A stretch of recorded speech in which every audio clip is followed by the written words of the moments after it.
தன் எல்லையை காத்திட எந்த எல்லைக்கும் போகக்கூடிய இந்திய மாவீரனின் கதை போரஸ் தினமும் இரவு 8 மணிக்கு காண தவறாதீர்கள். உங்கள் தந்தி ஒன் தொலைக்காட்சியில்.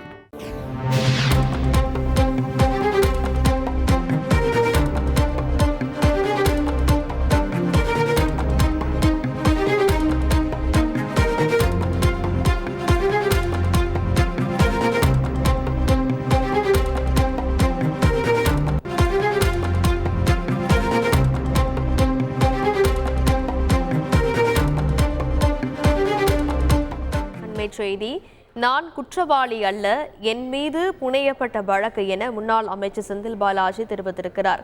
இது பற்றிய மேலும் விவரங்களை செய்தியாளர் சுரேஷ் விவரிக்க கேட்கலாம். வணக்கம் சுரேஷ், செந்தில் பாலாஜி மேலும் என்னென்ன விளம் தெரிவித்தார்?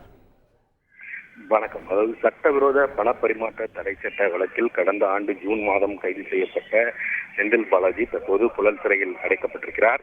இவருக்கு எதிராக ஏற்கனவே அதாவது கடந்த ஆண்டு ஆகஸ்ட் மாதமே அமலாக்கத்துறையினர் இந்த வழக்கு தொடர்பாக குற்றப்பத்திரிகை தாக்கல் செய்து அதன் நகல்களும் செந்தில் பாலாஜிக்கு வழங்கப்பட்டிருக்கிறது.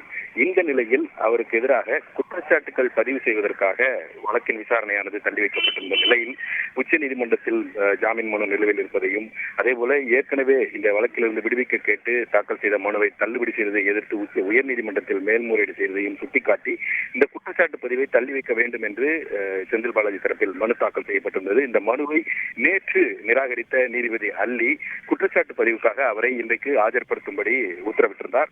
அதன் அடிப்படையில் இன்று பிற்பகல் செந்தில் பாலாஜி சென்னை முதன்மை அமர்வு நீதிமன்ற நீதிபதி அல்லி முன்பு ஆஜர்படுத்தப்பட்டார். அப்போதும் கூட அவர் தரப்பில் குற்றச்சாட்டு பதிவுகளை தள்ளி வைக்க வேண்டும் என்ற ஒரு கோரிக்கையுடன் புதிய மனுவும் தாக்கல் செய்யப்பட்டது. அந்த மனு நிராகரிக்கப்பட்டதை தொடர்ந்து செந்தில் பாலாஜிக்கு எதிராக குற்றச்சாட்டு பதிவு செய்யக்கூடிய நடவடிக்கையை நீதிபதி அல்லி தொடங்கினார். அந்த அதாவது அமலாக்கத்துறையினர் தாக்கல் செய்திருக்கக்கூடிய அந்த குற்றப்பத்திரிகையில் கூறப்பட்டுள்ள குற்றச்சாட்டுகளை ஒவ்வொன்றாக விளக்கி செந்தில் பாலாஜியிடம் வாசித்து காமிச்சார். அந்த நேரத்தில் ஏற்கனவே உடல் நலம் பாதிக்கப்பட்டிருந்த செந்தில் பாலாஜி பாதிக்கப்பட்டிருந்த காரணத்தினால் அவரை நாற்காலியில் அமர்ந்து வைத்து இந்த குற்றச்சாட்டுகளை நீதிபதி வாசித்தார். கையில் குளுக்கோஸ் ஏற்றக்கூடிய அந்த ஊசியுடன் அவர் நீதிமன்றத்தில் ஆஜர்படுத்தப்பட்டிருந்தார். இந்த வழக்கு குறித்த விவரங்களை முழுமையாக நீதிபதி அல்லி வாசித்த பிறகு குற்றச்சாட்டுகளை ஒப்புக்கொள்கிறீர்களா என்ற ஒரு கேள்வியை எழுப்பினார். அதற்கு அவர் பதிலளிக்காத காரணத்தால் குற்றச்சாட்டுகளை நீதிபதி தமிழிலேயும் வாசித்தார்.